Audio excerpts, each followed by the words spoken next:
Αγαπημένοι μας φίλες και φίλοι, γεια σας. Ξεκινάμε μια έκτακτη εκπομπή σήμερα με θέμα, θα σας το ανακοινώσουμε σε λίγο. Ευχαριστούμε που μας παρακολουθείτε. Παρακαλούμε πάρτε ένα, όπως λέμε κάθε φορά, πάρτε ένα χαρτί και ένα στυλό, γιατί θα χρειαστεί να σημειώσετε διάφορα πράγματα και να μας πείτε κι εσείς, γιατί θα δώσουμε τη δυνατότητα και σε εσάς που μας παρακολουθείτε, αν μπορέσετε, να επικοινωνήσετε μαζί μας. Μας ενδιαφέρει αυτός ο χρόνος που θα είμαστε μαζί να τον αξιοποιήσουμε όσο γίνεται περισσότερο και αυτό εξαρτάται και από εμάς αλλά και από εσάς. Σας ευχαριστούμε που μας παρακολουθείτε. Η εκπομπή αποτελεί μια επανάσταση στον τρόπο ζωής, στον τρόπο θεραπείας. Η γνώση και η αγάπη θαυματουργούν. Και το θέμα μας, ήδη το βλέπετε στην οθόνη, είναι τα ωφέλη από την οικονομική κρίση, ουδέν κακόν αμυγές καλού. Διότι με αυτό δεν ασχολείται κανένας.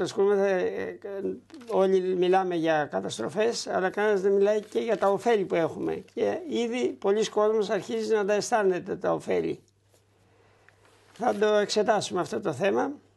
Αλλά πριν οφείλουμε μια εξήγηση για την εκπομπή που έγινε την περασμένη Πέμπτη. Εν συντομία θα σας δώσουμε εξήγηση, την οποία την έκανε η Άννα η Δαβίτη με κάποιον Σόρα νομίζω, όμως είναι εδώ η Άννα, η αγαπημένη μας Άννα είναι εδώ. Σε καλωσορίζουμε, Άννα. Καλησπέρα. Σε ευχαριστούμε που και πάλι παρέμεινες στην Αθήνα για να συμμετάσχεις στην εκπομπή. Ναι. Σε ευχαριστούμε που είσαι μαζί μας και ο κόσμος είδε μια εκπομπή που περίμενε να δει εμένα, αλλά εκτάκτως είδε σένα. Είπαμε επειδή υπήρχε κάτι έκτακτο γεγονός για σένα. Ξεκίνησε από Θεσσαλονίκη για να παρουσιάσεις κάποιο θέμα το οποίο το θεώρησες λίγαν σοβαρό.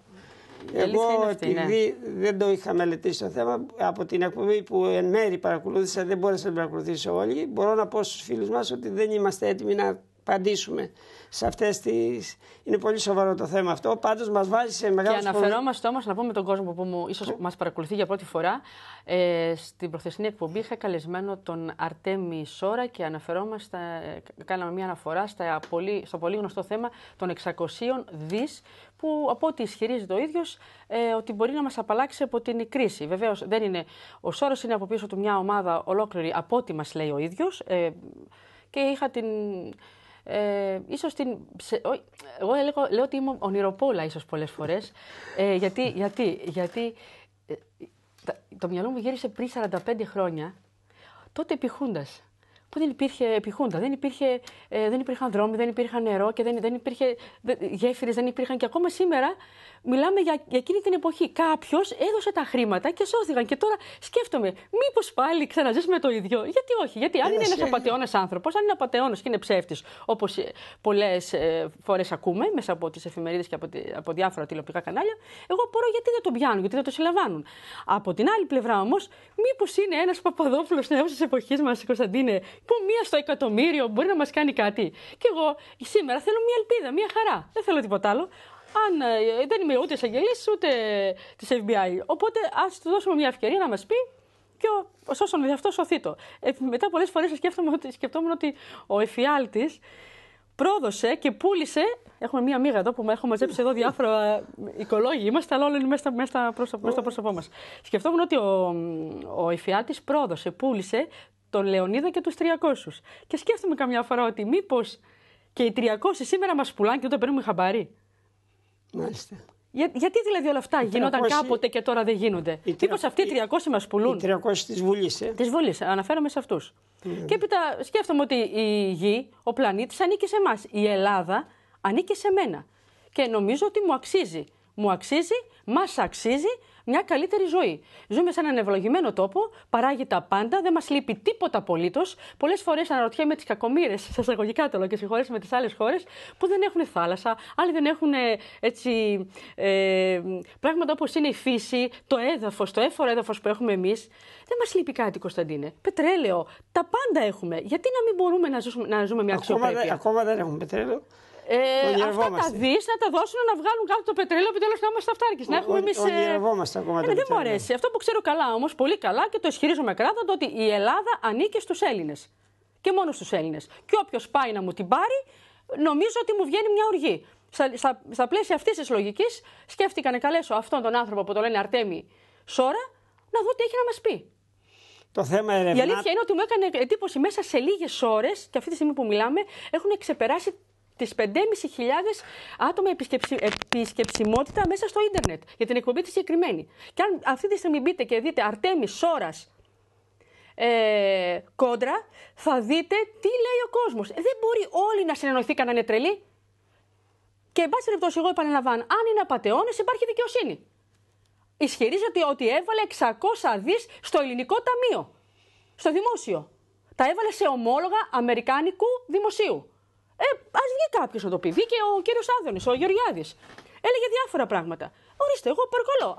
Ας έρθει εδώ στην εκπομπή ο κύριος Γεωργιάδης, μια κράταντα στοιχεία, να έρθει και ο κύριος Σόρας με τα δικά του τα στοιχεία και να δούμε επιτέλους τι γίνεται. Κυκλοφορώ έξω και μου λένε Άννα, τι γίνεται με αυτό το θέμα. Ας μην το είπαμε να μην τρώμε χρόνο από την εκπομπή για αυτό το θέμα. Εγώ θέλω να ζήσω αυτό που ζήσαμε στη Χούντα όμως, Κωνσταντίνε. Μου θέλω να ξαναζήσω πάλι ένας που βοήθησε την Ελλάδα. Τότε αναφέρουμε στον Παπαδόπουλο. Πριν 45 χρόνια, δεν έχει δει και αιώνες. Μήπως και το ξαναζήσουμε, μια στο εκατομμύριο. Είμαι ονειροπόλα, τι να κάνουμε. Περιμένουμε όλοι ένα σχέδιο Marshall, δεν ξέρω πώς το λένε αυτό το σχέδιο, για να μας τα φάνε και τώρα τα χρήματα όπως μας τα φάγανε και τότε. Ο λαός δεν πήρε τίποτα, τα φάγανε οι μεσάζοντες. Τα λεφτά Έπειτα αναφέρομαι και στους όρους. Και στους όρους του. Οι όροι του κυρίου Σόρα, και αυτές με βάζουν σε καχυποψία, Κωνσταντίνε, μιλάει για πολιτική ασυλία. Δεν κατάλαβα πως σήμερα μας κλέβουνε, μας πεθαίνουνε, αυτοκτονούν ανθρώποι κάθε μέρα. Ξέρουμε ποιοι είναι αυτοί που ευθύνονται. Και υπάρχει πολιτική ασυλία. Δεν κατάλαβα. Εγώ πάω να κλέψω και κάνω κάποιο παράπτωμα και τώρα πω, αν μου τη βιδώσει και πω μια κουβέντα παραπάνω, θα έρθουν και θα με συλλάβουνε. Και δεν κατάλαβα δηλαδή που αυτοί κλέβουν, εκμεταλλεύονται, πουλούν την Ελλάδα και έχουν ασυλία. Και συχτήρα από εδώ. Άντε γαμ. Συνέχισε λίγο, Κωνσταντίνε.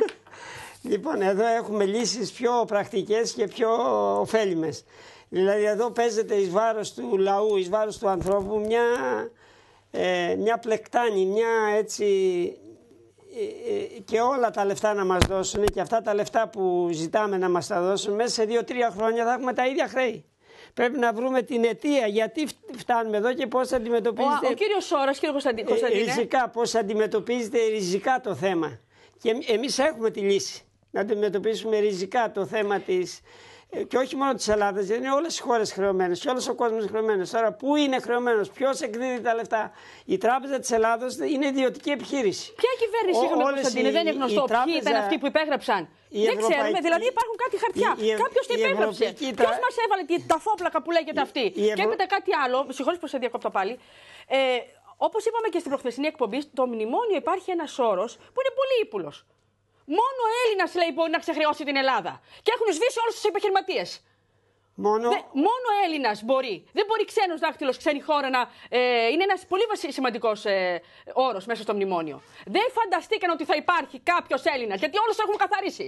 Ποιος θα βοηθήσει την Ελλάδα. Δεν κατάλαβα ποιος. Τι πρέπει να κάνουμε. Ένα τηλεμαραθώνιο δηλαδή, να μαζέψουμε από όλη την Ευρώπη, από όλο τον κόσμο χρήματα δηλαδή. Τι θέλουνε. Δεν είναι αυτός ο όρος μόνο. Είναι και πολλούς άλλους. Είναι ύπουλος αυτός ο όρος. Μόνο Έλληνας. Και βρέθηκε ένας Όρας. Αν είναι εγκληματίας θα τον πάνε μέσα. Το ότι μας δανείζουν με τόκο 5 με 6% και αυτοί δανείζονται με μηδενικό τόκο, με ελάχιστο τόκο 0,5% και τα ίδια χρήματα μας τα επαναστοκίζουν εμάς, και ότι αυτά τη δόση που περιμένουμε να την πάρουμε τώρα δεν είναι χάρισμα, θα την πληρώσουμε χρυσή τη δόση, δηλαδή με υψηλούς τόκους. Ακριβώς. Και το να αντιμετωπίζουμε ένα πρόβλημα με τις ίδιες αιτίες, με δανεισμό, που ο δανεισμός μας έφερε εδώ, είναι τελείως παράλογο. Δηλαδή... Σε προσωπικό επίπεδο, Κωνσταντίνε, εγώ δεν έχω μπει μέσα σε τράπεζα μέχρι σήμερα να δανειστώ. Θα καθίσω σπίτι μου, θα μοιραστώ με τα παιδιά μου την ελιά στα 4. Αλλά δάνειο δεν παίρνω. Γιατί με χρεώνεις? Γιατί με χρεώνεις και με ξεφτιλίζεις? Λοιπόν, Και έπειτα σήμερα το πρωί σε κρατικό κανάλι έβλεπα τα παιδιά που πεινούνε. Παιδιά που σήμερα και χώρες, οι πολιτισμοί που δεν έχουν νερό να πιούν, δεν έχουν τροφή και πεθαίνουν κάθε μέρα. Αυτοί έχουν τις μηχανές που παράγουν χρήματα, έχουν κάνει μια κοινωνία σαν τα μούτρα τους, μα σαν τα μούτρα τους. Σήμερα μπορεί να πεινάει άνθρωπος, είναι δίκαιο? Να υπάρχουν χώρες που δεν έχουν νερό? Να πεθαίνουν παιδιά από δίψα? Να βουτάνε μόνοι τους μέσα σε λάσπη? Και αυτοί να έχουν τα 2 και τα 3? Είναι δίκαιο, Κωνσταντίν, αυτό? Λοιπόν, να πεινάνε σήμερα άνθρωποι? Έχουμε κάποιο τηλέφωνο να κάνουμε και διάλογο. Τον κύριο Γιώργο, για 1 λεπτό όμως, γιατί έχουμε να βγάλουμε πολλά τηλέφωνα και παρακαλώ πολύ όσο γίνεται πιο σύντομα. Ναι, κύριο Γιώργο, γεια σας. Γεια σας. Τι κάνετε? Δόξα τω Θεώ, καλησπέρα μου. Ποια περιοχή είστε? Σας εύχομαι καλή δύναμη στο έργο που κάνετε. Ευχαριστούμε πάρα πολύ. Θέλω να δώσω τα συγχαρητήριά μου στην κοπέλα που έχετε δίπλα σας. Ναι.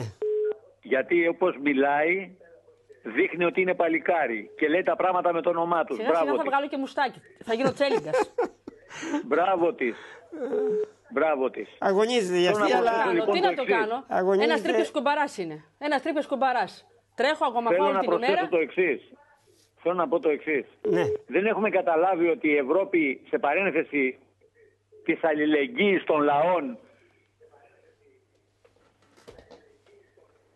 αυτή η Ευρώπη, σε παρένθεση πάντα, σε συνεργασία με το δίθεν νόμισμα για το καλό των λαών, έχει καταστρέψει όλες τις χώρες. Το ξέρουν και οι μύγες ακόμα που κυκλοφορούν εδώ μέσα. Ποιος θα το ξέρει αυτό που λέτε? Όμως τι πρέπει να κάνει για να το καταλάβουμε αυτό? Όμως πρέπει δεν το καταλαβαίνει. Η Ευρώπη μέσα σε 10 χρόνια με το νόμισμά της μας έχει ρημάξει.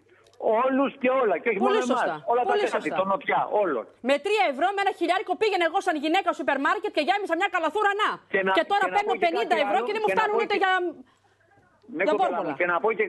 Και να πω και κάτι άλλο. Έχετε υπόψη σας ότι τα μνημόνια όλα 1, 2, 3, 5, 30, δεν ξέρω πόσα στο διάβολο θα γίνουνε. Ακούμε. Ναι. Συνεχίστε. Λοιπόν, τα δεχόμαστε σαν δισκότες, ένα το κρατούμενο. Θέλω λοιπόν να πω το εξής. Τα μνημόνια, για να εφαρμόζονται αυτά που λένε αυτοί, αντίκτυπο και υπογεγραμμένα είναι ότι θα γίνεται και άνοιγμα της αγοράς. Θα γίνεται και κίνηση, αγοραστική αξία, θα δίνουν στα μαγαζιά, θα δουλέψει ο κόσμος, θα γίνονται όλα. Τίποτα δεν γίνεται. Κύριε Γιώργο, να ρωτήσω κάτι σε προσωπικό επίπεδο. Εάν π.χ. ήσασταν χρεωμένος, λέω παράδειγμα, σε μια τράπεζα και χρωστούσατε χρήματα και ερχόταν ένας άνθρωπος και σας έλεγε σας δίνω. Και παραμύθια να σας έλεγε. Θα τον ακούγατε? Όχι. Αναφέρομαι στον κύριο Σόρο, παρακολουθήσατε την εκπομπή προχθές? Όχι, δεν τον ακούσατε. Θα ήθελα να το τεκμηριώσει αυτό. Ορίστε, να μπείτε μέσα Αρτέμις Σόρας κόντρα και να δείτε τι είπαμε χθες. Και σε άλλη εκπομπή με τον κύριο Οργανικό να το συζητήσετε. Υπάρχει δικαιοσύνη, δεν υπάρχει. Δεν κατάλαβα. Ποιος είναι αυτός που αποφάσισε για μένα να πεθάνω? Να μην έχω φαΐ, να μην έχω νερό και να μην έχω ρεύμα.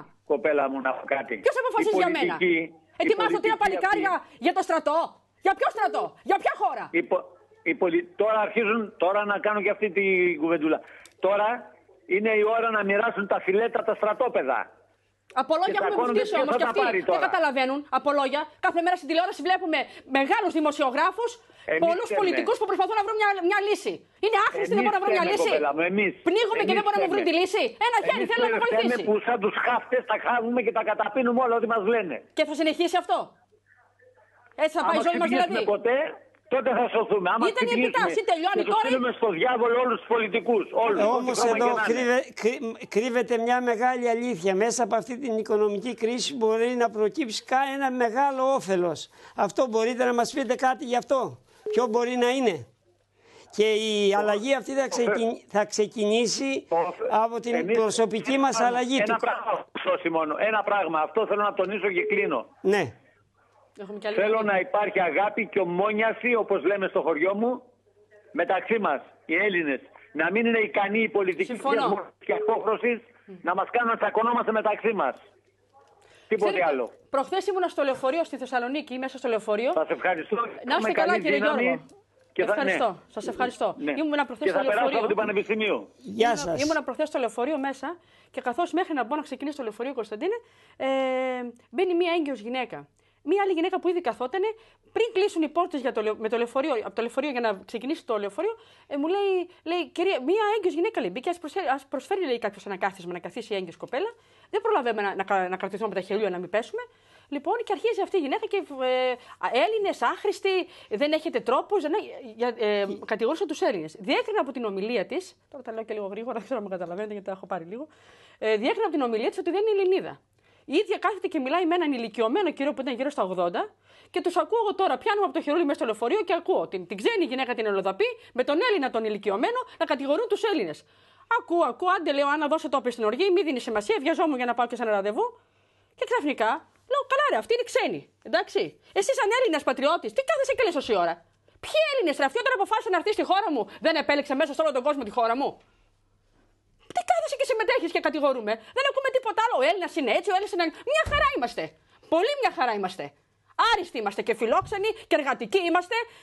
Και όλα τα καλά τα έχουμε. Είναι ένας ευλογημένος τόπος. Δεν είναι χαζοί αυτοί που έρχονται στη χώρα μας. Έχεις καμιά πρόταση πώς μπορούμε να βγούμε από την κρίση? Εγώ ψεύτικο ή αληθινό για την ώρα νομίζω πρέπει να ακουστεί ως ώρας. Δεν έχω τίποτα με τον άνθρωπο, το γνωρίζω όσο το γνωρίζω, αλλά αν κάποιος εμένα σήμερα μου έλεγε έχω κάτι καλό για σένα, αν μη τι άλλο θα τον άκουγα. Και μετά θα τον έδινα μια κλωτσιά μετά ψεύτης και πατεώνας. Η φτώχεια και η δυστυχία πού οφείλεται, ξέρεις πού οφείλεται η φτώχεια και η δυστυχία? Στην ανελευθερία. Με πνίγει εμένα. Δυστυχισμένη είμαι γιατί δεν είμαι ελεύθερη. Δηλαδή η φτώχεια και η δυστυχία είναι τεχνητή και οφείλεται στον καταναλωτισμό περί των βλαβερών. Το 90% των αναγκών μας είναι βλαβερές. Επομένως, ο καθένας μας είναι ο καθρέφτης, η κοινωνία είναι ο καθρέφτης του εαυτού μας. Αλλάζοντας τον εαυτό μας, αλλάζουμε όλη την κοινωνία. Πρέπει να ξεκινήσει μια επανάσταση από εμάς, τον κάθε τηλεθεατή που μας βλέπει τώρα, γιατί δεν μπορούμε να απευθυνθούμε, αυτοί που μας βλέπουν τώρα να καταλάβουν ότι η αιτία και η λύση της οικονομικής κρίσης βρίσκεται μέσα σε εμάς, στον καθένα μας. Αλλά με το που είναι πηγόντως για ένα διάλειμμα. Πάμε για ένα διάλειμμα. Για ένα λεπτό. Και επανερχόμεθα Δημήτρη για να βρούμε, δηλαδή, γιατί εδώ σκοπός είναι να δίνουμε λύσεις. Και λύση υπάρχει. Υπάρχει λύση, θα τη δούμε τώρα σε λίγο. Εύκολες και γρήγορες. Ναι.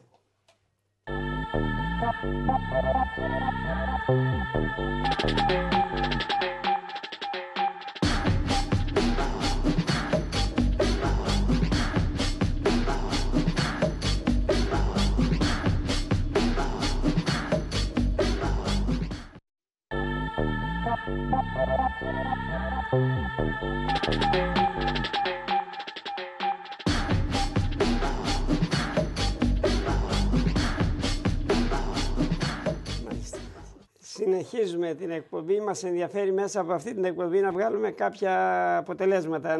Ο χρόνος που μας βλέπετε να μην πάει χαμένος. Και αυτό είναι πολύ λεπτό σημείο και βοηθήστε μας και εσείς που μας παρακολουθείτε. Όμως είχαμε πει τα ωφέλη από την οικονομική κρίση. Υπάρχει ένα μεγάλο όφελος, αλλά για να μην προκαταβάλω εγώ τη γνώμη των φίλων που θα μιλήσουν, ήδη έχουμε στην τηλεφωνική μας γραμμή το φίλο μας, τον συναγωνιστή Μανώλη Στιακάκη. Καλησπέρα Κωνσταντίνε. Εμμανουήλ, με θυμώνει ο Θεός, έτσι. Καλησπέρα σας και πάντα στον αγώνα. Στην πρώτη γραμμή. Μάλιστα, λοιπόν... Εσύ έχεις γράψει ένα βιβλίο που είναι τα υπέρ και τα κατά του ευρώ και της Ευρωπαϊκής Ένωσης.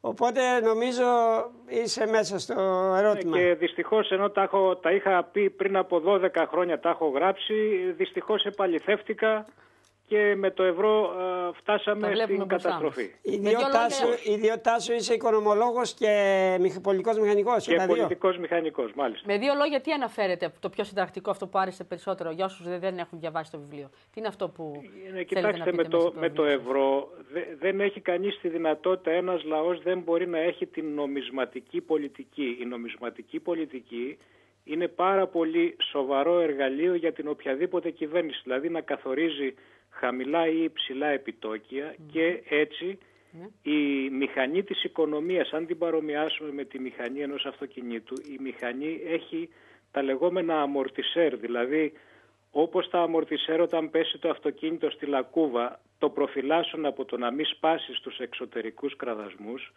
έτσι και το νόμισμα με τα δικά του επιτόκια προφυλάσσει την μηχανή της οικονομίας, το αυτοκίνητο της οικονομίας, στο να μην σπάσει στους εξωτερικούς κραδασμούς. Την εκπομπή, να διακόψω λίγο, την εκπομπή με τον κύριο Σόρα την είδατε προχθές? Όχι, δεν την είδα. Έχω ακούσει όμως για τον κύριο Σόρα. Θα ήθελα και εγώ να σας πω ότι υπάρχουν δύο τινά. Το ένα είναι να πρόκειται, όπως όλοι μπορεί κανείς να πει, ότι να πρόκειται περί κάτι που δεν στηρίζεται ή να είναι απάτη. Υπάρχει και ένα δεύτερο ενδεχόμενο, ότι στην Αμερική υπάρχουν τα λεγόμενα funds, τα αμοιβαία κεφάλαια που ασχολούνται με ομόλογα, τα οποία μπορούν πράγματι να αγοράσουν μαζικά ομόλογα. Αμφιβάλλω όμως σε αυτό το τεράστιο ύψος των 600 ή των 400 δις, γιατί είναι τεράστιο αυτό το ύψος. Μπορείτε να μας βοηθήσετε σε αυτό? Μπορείτε ως οικονομολόγος να δείτε... Ναι, να σας πω τι μπορεί να υπάρχει πίσω από αυτό. Δηλαδή αν εξαιρέσουμε την περίπτωση της δημιουργίας εντυπώσεων, μπορεί να υπάρχει το εξής. Να έχουν μαζευτεί, για παράδειγμα, 5 μεγάλα παγκόσμια αμοιβαία κεφάλαια που αγοράζουν ομόλογα. Και να είπανε αυτοί ότι εμείς μπορούμε τώρα αυτή τη στιγμή στην αγορά των ομολόγων παγκοσμίως, τα ελληνικά ομόλογα... Λίγο αν θέλετε, λίγο γρήγορα, γιατί δεν έχουν πολύ χρόνο. Έχουν πολλές γραμμές και πολλά θέματα. Τρέξτε το λίγο όσο μπορείτε. Ναι, τα ομόλογα πωλούνται προς 15 λεπτά το ευρώ. Με δύο λόγια σας διακόπτω λίγο, γιατί δεν έχουμε χρόνο. Θεωρείτε δηλαδή ότι από τη μία να είναι πατεώνες, λέτε, και από την άλλη... Συγγνώμη, ποια είστε εσείς? Εγώ είμαι η Γιάννα Δαβίτη. Κυρία Δαβίτη, δεν ξέρω αν έχετε ή δεν έχετε χρόνο. Εγώ θα πω αυτά που πρέπει. Εάν δεν θέλετε να με ακούσετε, μην με ακούσετε. Με πολύ χαρά θέλω να σας ακούσω. Όχι, να με ακούσετε και να έχετε χρόνο, παρακαλώ. Ναι, λίγο να το συμμαζέψετε όμως. Όχι, σας παρακαλώ να έχετε χρόνο. Δεν κάνετε εσείς την εκπομπή. Αν την κάνετε. Δεν πειράζει, κύριε Πανικόλα, έχουμε χρόνο. Νομίζω ότι έχουμε συνοηθεί με τον κύριο Πανικόλα ότι έχουμε πολλά θέματα και θα πρέπει λίγο συνοπτικά, λίγο συμμαζέψτε το. Τη γνώμη σας απόλυτα τη σέβομαι. Όλα μπορούν να γίνουν. Λίγο χρειάζεται λίγο κατανόηση. Σας ακούμε. Αμοιβαία κατανόηση. Σας ακούμε. Κάτι έγινε με το... Όχι, θα ήθελα να ξαναπάρει τηλέφωνο, δεν θέλω να προσβάλλω. Θέλω να σεβαστώ αυτό που λέει, αλλά απλά ήθελα να του πω ότι λίγο συμμαζεμένο, γιατί έχουμε και πολλές γραμμές και πολλά θέματα να συζητήσουμε σήμερα. Έχουμε και καλεσμένη του κ. Πανικόλα. Θέλω να με συγχωρέσει ο κύριος Μανώλης. Τότε θυμάμαι. Ναι, δεν πειράζει. Αλλά είναι να ζητήσω συγγνώμη, αλλά δεν είχα πρόθεση να τον διακόψω. Απλά λίγο να το σημάζευα ήθελα. Ευχαριστώ. Δεν πειράζει. Λοιπόν, αν μπορέσουμε να ξαναεπικοινωνήσουμε με τον Μανώλη, να μας πει να ολοκληρώσει, δηλαδή, γιατί είχε ενδιαφέροντα πράγματα να μας πει. Εγώ μου είχατε πει ότι έχει και πολύ, το βιβλίο του είναι και πολύ ενδιαφέρον. Βέβαια, και το βιβλίο και η γνώση του και οι εμπειρίες. Αν θέλει να κάνει τον κόπο, να μας ξαναπάρει. Ευχαριστώ. Λοιπόν, αυτό όμως που πρέπει να, έτσι που ήθελα έτσι να ασχοληθούμε ιδιαίτερα σήμερα, δεν είναι για τις καταστροφές που υφιστάμεθα από την οικονομική κρίση, αλλά για τα ωφέλη. Ακριβώς. Και υπάρχει ένα τεράστιο όφελος. Αλλά θα ήθελα να το πω στο τέλος, αφού πρώτα ακούσουμε κάποιες γνώμες, για να μην προκαταβάλουμε τους επόμενους φίλους που θα επικοινωνήσουν μαζί μας. Δεν ξέρω αν έχουμε κάποιον άλλον φίλο στη γραμμή να επικοινωνήσει μαζί μας, διότι πιστεύω ότι δεν πειράζει, με τους υπόλοιπους επικοινώνησε, μας έχουν πάρει πολλοί φίλοι και έχουν αφήσει το τηλέφωνό τους, επειδή είναι αδύνατο να επικοινωνήσουν μαζί μας, τους καλούμε εμείς και έτσι θα κάνετε και εσείς σε άλλες εκπομπές. Μπορείτε να μας καλείτε και στην επόμενη εκπομπή να σας καλούμε εμείς, γιατί το να καλέσετε εσείς είναι αδύνατο, το έχω δοκιμάσει και εγώ πολλές φορές και δεν είναι εύκολο να επικοινωνήσει κάποιος. Γι' αυτό πρέπει να γίνεται μια προσυνεννόηση και εκτός εκπομπής. Το πρώτο τηλέφωνο που βλέπετε είναι το τηλέφωνο που μπορείτε να επικοινωνείτε με εμάς ανά πάσα στιγμή και να μας αφήνετε το τηλεφωνό σας και να επικοινωνούμε μαζί σας. Γιατί μας ενδιαφέρει η ισχύς, η αντιενώση. Πρέπει να ενώσουμε τις δυνάμεις μας και να αγαπάμε ένας τον άλλον και να βοηθάμε ένας τον άλλον, και αν υπάρξει πραγματική αλληλεγγύη και πραγματική βοήθεια, νομίζω όλα αλλάζουν. Όλα μπορούν να αλλάξουν. Λοιπόν, το θέμα είναι σοβαρό, διότι τώρα αυτοί που εκδίδουν τα χρήματα, που τυπώνουν τα χρήματα, δεν είναι τα χρήματα παρά ένα απλό χαρτί που δεν στοιχίζει τίποτα. Ακριβώς. Ούτε εκπροσωπεί κάποιο χρυσό ή κάποιες άλλες αξίες. Δεν εκπροσωπεί. Αυτοί που τυπώνουν τα χρήματα είναι ανεξέλεγκτοι. δεν τους ελέγχει κανένας.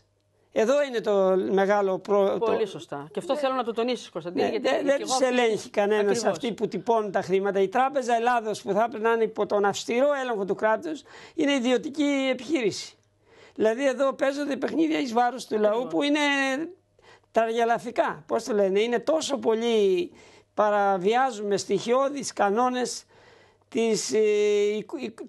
της λογικής και βαδίζουμε προς το θάνατο χωρίς να μπορούμε να αμυνθούμε, χωρίς να μπορούμε να κάνουμε τίποτα, με τα χέρια μας ψηλά. Οδηγούμεθα δηλαδή σαν για τη σφαγή και δεν μπορούμε ούτε να αντιδράσουμε, ούτε ξέρουμε, ούτε μπορούμε. Έτσι που μας πάνε. Θα πάμε άδικα, σαν τον Αθανάσιο Διάκο. Θα μας έχουμε στη τηλεφωνική γραμμή το φίλο μας, το Μανώλη το Μιλιαράκη, το πρόεδρο της Χριστιανικής Δημοκρατίας. Μανώλη, σε ακούμε. Ναι, καλησπέρα Κωνσταντίνε και στην παρέα σας. Δεν είσαι σε χώρο που να παρακολουθείς την εκπομπή, Δεν έχω τηλεόραση. Δεν έχεις τηλεόραση, δεν πειράζει, μας ακούς από το τηλέφωνο σου. Συζητάτε για το φαινόμενο, για την οικονομική κρίση και θέλαμε σήμερα κάποιο ειδικό, να δώσουμε λίγο ελπίδα στον κόσμο, λίγο θάρρος. Τι καλό μπορεί να βγει από αυτή την κρίση. Τι μεγάλο καλό, γιατί για μένα μπορεί να προκύψει η ελευθερία και η ευημερία, η πανανθρώπινη ελευθερία και ευημερία. Καλύτερα να βουλιάξει αυτό το σύστημα για να περάσουμε σε ένα άλλο ανθρώπινο σύστημα, γιατί αυτό το σύστημα είναι καπιταλιστικό, καπιταλιστές, ληστές δηλαδή του λαού. Σωστά. Για πες μας εσύ σαν χριστιανός που είσαι δημοκράτης, τι έχεις να μας πεις. Η ιστορία μας έχει αποδείξει ότι ο τόπος μας έχει περάσει και πολύ χειρότερες καταστάσεις. Αλλά ο λαός έχουμε βγει στο ξέφωτο και δεν καταφέρουμε μια χαρά. Ο λαός μας όταν στηριχτεί στις δυνάμεις του και πιστέψει ότι μπορεί να ξαναγίνει αφεντικός στο σπίτι του χωρίς εξαρτήσεις, να διώξει τους ξένους, τότε μπορεί να ξαναφτιάξει την Ελλάδα. Δεν ξέρω αν ακούγομαι. Ναι, πολύ καλά. Να ξαναφτιάξει την Ελλάδα, να ξαναφτιάξει το σπίτι του. Αν περιμένουμε, το λέει ο εθνικός μας ποιητής, μην περιμένουμε βοήθεια από τους ξένους. Οι ξένοι πάντοτε δουλεύουν για το δικό τους συμφέρον. Δεν υπάρχουν φιλανθρωπίες στις διεθνείς σχέσεις. Επομένως, για να μην πολυλογώ, πρώτα απ' όλα πρέπει να καταλάβουμε ότι το πολιτικό σύστημα που υπάρχει είναι σάπιο. Και αυτό μας οδήγησε σε αυτή την κατάσταση που υποφέρουμε. Δεύτερον, εμείς σαν πρόσωπα να αλλάξουμε ζωή. Γιατί να μείνουμε λίγο στο πρώτο και να σας ρωτήσω, τι την κάνουμε τη σαπίλα? Τι την κάναμε? Τη σαπίλα τι την κάνουμε? Τη σαπίλα, αυτό που έκανε ο Ηρακλής με τον κόπρο του Αυγία. Πρέπει να καθαρίσουμε. Ποιος θα την καθαρίσει? Ποιος? Ο λαός να ξεσηκωθεί, ο λαός και να αποφασίσει. Πρακτικά με την ψήφο του. Πρακτικά με την ψήφο του. Να αποφασίσει ότι τα κόμματα αυτά είναι κόμματα φθοράς και διαφθοράς.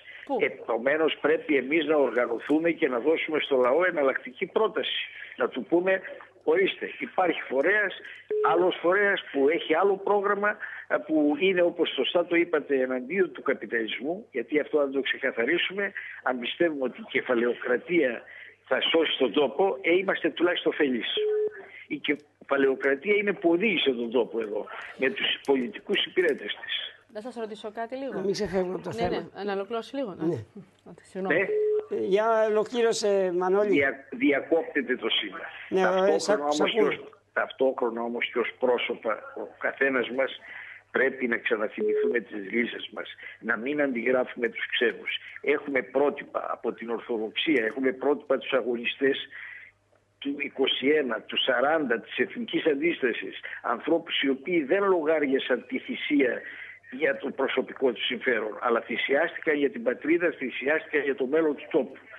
Και εμείς να ξαναθυμηθούμε τη γη μας που την αφήσαμε, την εγκαταλείψαμε, να ξανακαλλιεργήσουμε τη γη μας. Να κοιτάξουμε όχι τα προϊόντα των ξένων, να κοιτάξουμε τα ελληνικά προϊόντα, να κοιτάξουμε να ζήσουμε όπως ζούσαν και οι πατεράδες μας, με την παραδοσιακή διατροφή και όχι με τα προϊόντα, τα άχρηστα και επιβλαβή που μας σερβίρουν οι ξένοι και οι πολυεθνικές εταιρείες. Επομένως, τέλος στον καταναλωτισμό. Οικολογική ζωή. Η χριστιανική ζωή σημαίνει οικολογική ζωή. Τέλος στον καταναλωτισμό, όταν το 90% των οικονομιών μας.